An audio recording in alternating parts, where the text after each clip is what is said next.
नमस्कार बच्चों। इससे पहले वाले वीडियो में हमने पढ़ा टेक्सचुअल व्यू का या पाठ्य परिदृश्य के कौन कौन से स्रोत देखने को मिलते हैं, जिसके अंतर्गत हमने जाना था कि भारतीय ग्रंथ ऐतिहासिक और समसामयिक ग्रंथ, पुरातत्व संबंधी साक्ष्य, विदेशियों का विवरण, मध्यकालीन फारसी और अरबी साहित्य, जिनके माध्यम से हम समाज की विस्तृत सूचना या जानकारी प्राप्त कर सकते हैं। अब हम अगर वास्तव में जानें तो भारतीय समाज के परिदृश्य के संदर्भ में यह स्पष्ट रूप से समझ लेना होगा कि इसकी उत्पत्ति और विकास ना तो किसी एक काल में हुआ है, ना ही किसी एक युग में देखने को मिला है, ना ही किसी एक संप्रदाय का, धर्म का, संस्कृति का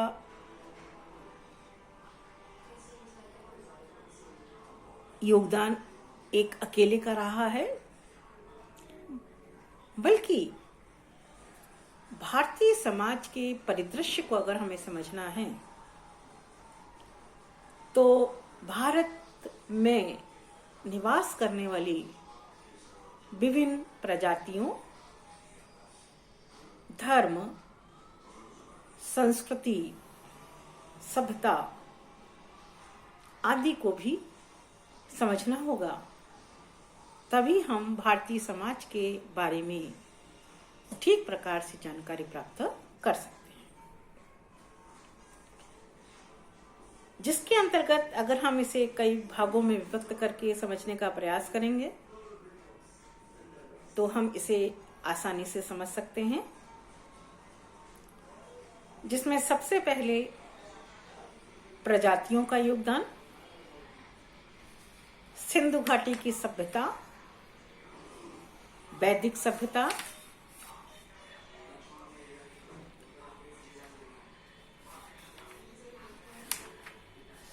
इसके बाद जैन धर्म, बौद्ध धर्म, इस्लाम धर्म और ब्रिटिश प्रभाव और स्वतंत्र भारत में समाज की स्थिति क्या रही है,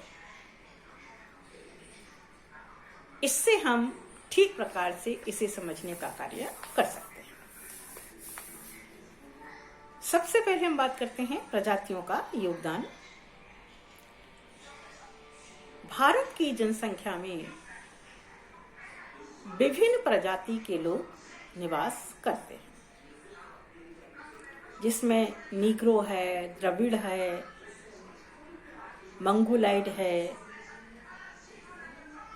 जिनकी शारीरिक विशेषताओं के आधार पर उनको जाना और पहचाना जा सकता है।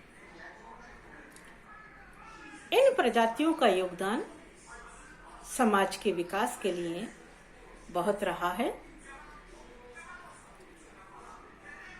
इसके बाद हम बात करते हैं सिंधु घाटी की सभ्यता। सिंधु घाटी की सभ्यता का विस्तार अफगानिस्तान, बलूचिस्तान, सिंध, पंजाब, गुजरात और उत्तरी भारत की गंगा घाटी तक फैला हुआ था। हड़प्पा मोहनजोदड़ो की खुदाई के बाद अनेक प्रकार की हमें सामग्रियां प्राप्त हुई हैं, जिसमें सिक्के हैं, नगर नियोजन है, संस्कृति है, कृषि है, किस प्रकार का अनाज होता था, प्रकृति पूजा है, ऐसे बहुत सारी चीजें हमें सिंधु घाटी सभ्यता में देखने को मिलती थी। उनका सामाजिक आर्थिक जीवन किस प्रकार का था, वो किस देवी देवता की पूजा उपासक थे,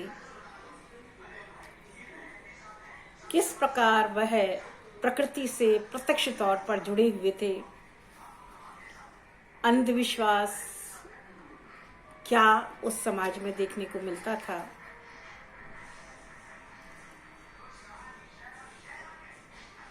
ये बहुत सारी जानकारियां जो आप लोग 6th, 7th, 8th की हिस्ट्री में भी पढ़ते रहते हैं, ये सारी इन सारी चीजों के माध्यम से, इतिहास के माध्यम से हम भारतीय समाज को समझने का कार्य कर सकते हैं। देखिए बच्चों, कोई भी सोशल साइंस स्वतंत्र नहीं है। सभी सोशल साइंस कम या अधिक मात्रा में एक दूसरे से संबंधित होते हैं। अभी हम पाठ्य परिदृश्य में प्रमुख तौर पर इतिहास और समाजशास्त्र के संबंध को भी जानने का कार्य कर रहे हैं। वैदिक सभ्यता, वैदिक काल में जैसा कहा जाता था कि महिलाओं की स्थिति बहुत उच्च थी, महिलाओं का बहुत सम्मान किया जाता था, उन्हें पढ़ने लिखने की बहुत स्वतंत्रता थी, सभी कार्य की उन्हें फ्रीडम थी।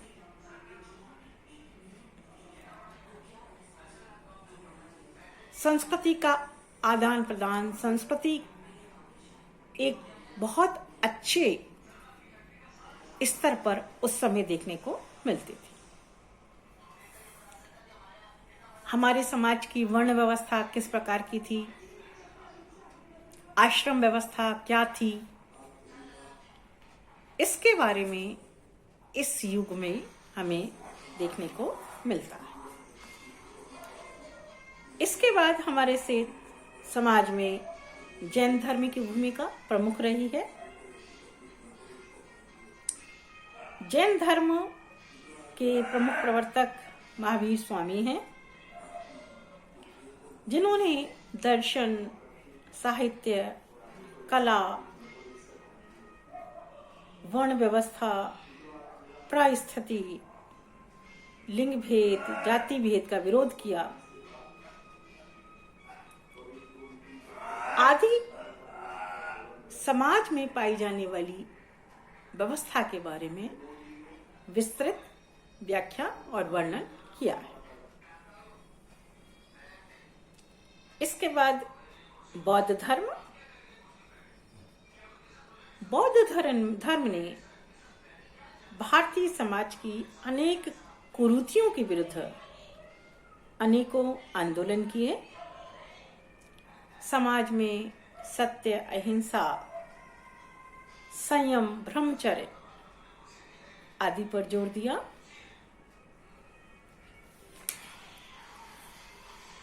धर्म, दर्शन, साहित्य, कला के विकास में बौद्ध धर्म का अपना महत्वपूर्ण योगदान माना जा सकता है। इस्लाम धर्म का प्रभाव भी भारतीय समाज पे देखने को मिला है।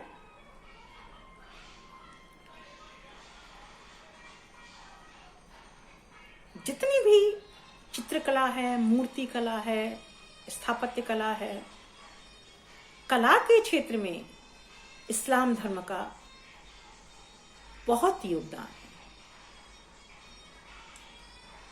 उर्दू, फारसी साहित्य, संगीत, सितार वादन, तबला वादन, ऐसे ऐसे क्षेत्रों में इस्लाम धर्म ने अपना महत्वपूर्ण योगदान दिया है।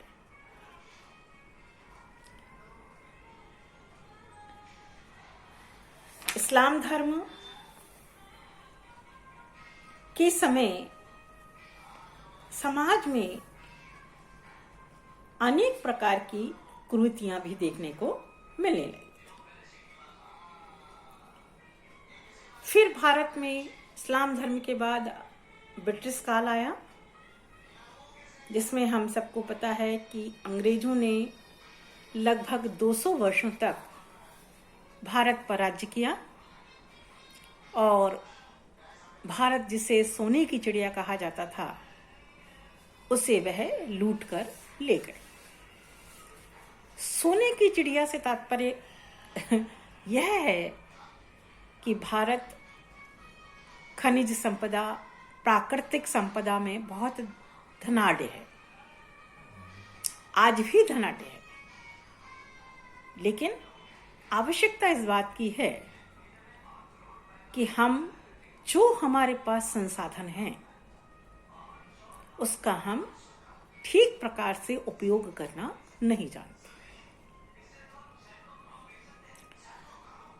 ब्रिटिश काल में अनेक प्रकार के कानून पारित हुए, जिसमें सती प्रथा निरोधक अधिनियम, विधवा पुनर्विवाह कानून, विशेष विवाह अधिनियम, बाल विवाह निरोधक अधिनियम, ऐसे बहुत सारे कानून हमारे समाज में पारित हुए।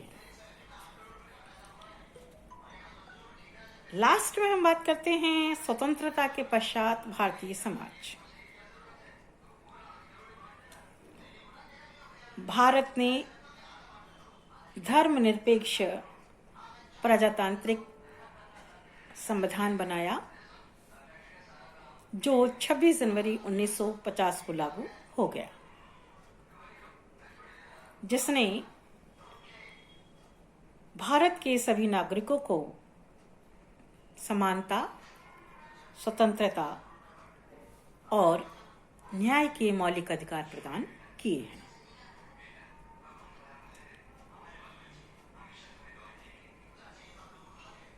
वर्तमान में भारतीय संविधान के अंतर्गत ग्राम, राज्य, राष्ट्र के स्तर पर ग्राम पंचायत, जिला पंचायत, नगर पालिकाएं, विधानसभाएं, संसद के लिए मतदान के माध्यम से चुनाव किया जाता है। हमारे संविधान में अनेक प्रकार की सुविधाएं, आरक्षण का भी प्रावधान है। साथ ही विभिन्न पंचवर्षीय योजना, अनेक प्रकार की शिक्षा संबंधी कार्य, सुधार कार्यक्रम, अनेकों अधिनियम समय समय पर समाज के विकास के लिए पारित होते रहते हैं। तो ये एक छोटा सा प्रयास है आप लोगों को पाठ्य परिदृश्य के बारे में समझाने का कि कैसे हम इसके बारे में लिखने का कार्य कर सकते हैं। थैंक यू बच्चों।